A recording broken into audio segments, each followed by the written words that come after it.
Okay, the next up is Erika Mailman. If you're here. And, I know very little about Erika's reading, but I expect great things of it.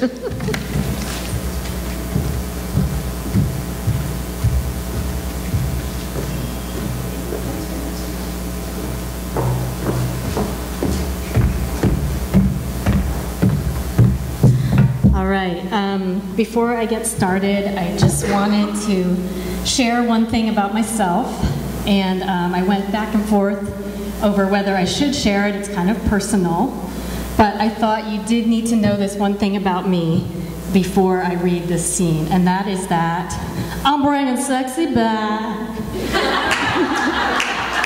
Those other writers don't know how to act. All right, I'm going to read from Woman of Ill Fame. It's my novel about a gold rush prostitute named Nora and her madam named Bridget. And I would like to say I've noticed at literary events like this, the writing literally improves. It becomes better written when the audience is at least somewhat inebriated. So can you please do me a favor and drain your glass? Go, Kathleen. You've got an inch. I'm going to read a sex scene in which things take a turn for the worse because I realized through my research that prostitutional sex is not all rainbows, butterflies, and being gently, rhythmically probed by a unicorn.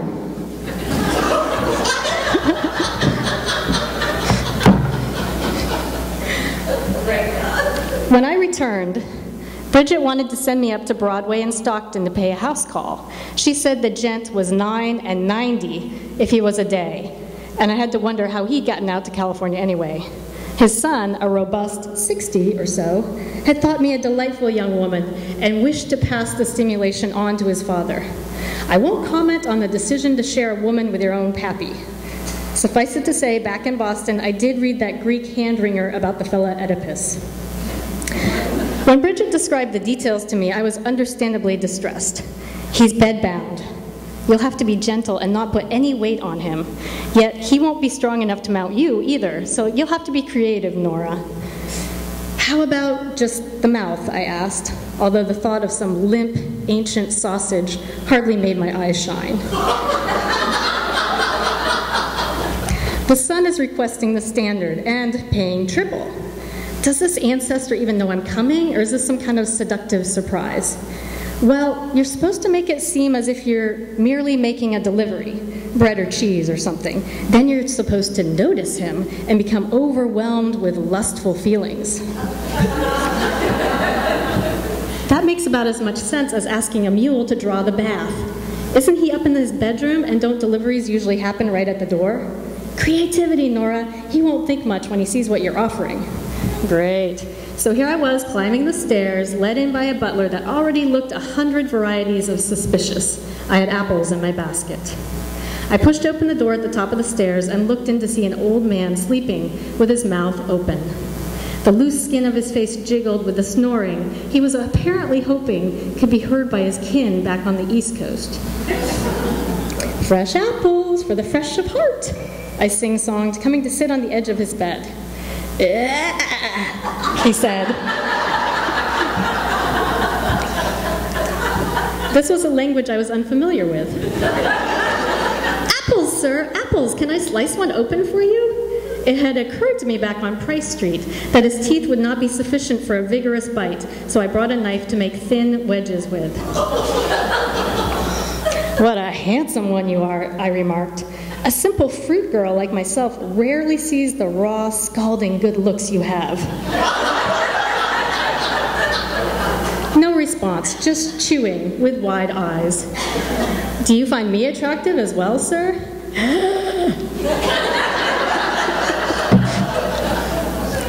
If you'd like to see my titties, blink your eyes. He blinked. I unbuttoned myself as well. Just as well, the air was close in his tight wooden loft. I rubbed the neck slice across both nipples. I used the word nipples. And delivered it into his gaping mouth. Phew, then, that's a love, I said. I leaned over and let my breasts hang down, each as ripe and rounded as the apple before the knife spoke to it. You ain't paying attention, I said. Keep on with the masticating. He had, predictably, stopped chewing to watch the dangle of my bosoms. I stood and undid my skirts. They dropped to the floor, and I felt a shudder move through me. This wasn't an easy way to earn my money today. When I see a fella like you, I just want to throw myself on top of him, or rather, to the side of him cautiously, and grab up his manhood, lightly, of course, and pump away like a wanton woman, gently. His lips formed into a grin, and I counted how many teeth were left. I pulled down his sheets and saw his wasted legs, but also an uncommonly stiff rod. Did this part not age with the rest? I moved next to him and pressed against it. It bounced a little. You're in tip-top shape, sir, I said. You can probably please me in a matter of minutes. Which was my little hint to him. I didn't want any long-winded, gaspy, slow, pulling an anchor down Market Street feck.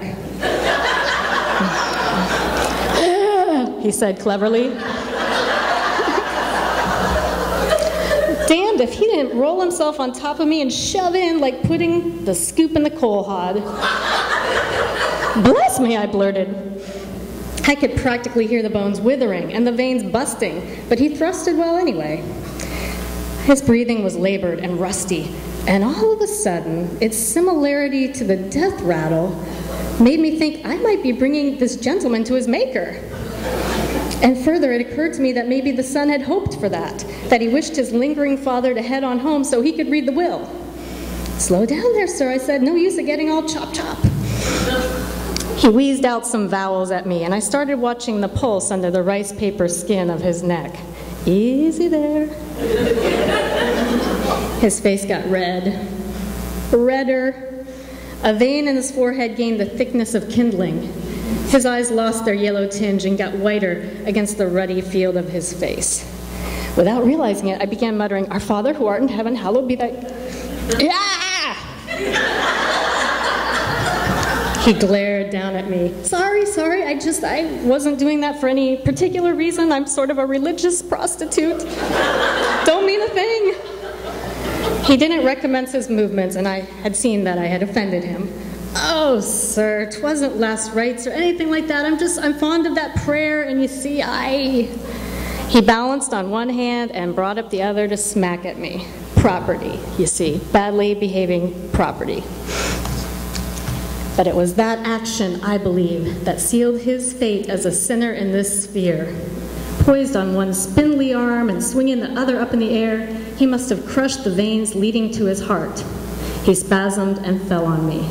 I skittled out from under and rushed on my skirt while watching his mouth work its way through silent, violent prayers. Never fear, I told him. 'Tis a good land you go to, a place of rest. I pressed down the bulging forehead vein with the flat of my cheek, like a mother. Can you hear the angels yet? I asked. They're plucking at the harps for none other than you. His nether regions looked forlorn, and so I pulled the sheets back up to his chin to afford him some dignity. Sorry, I said, that your last sight is of a tart like me. Thank you.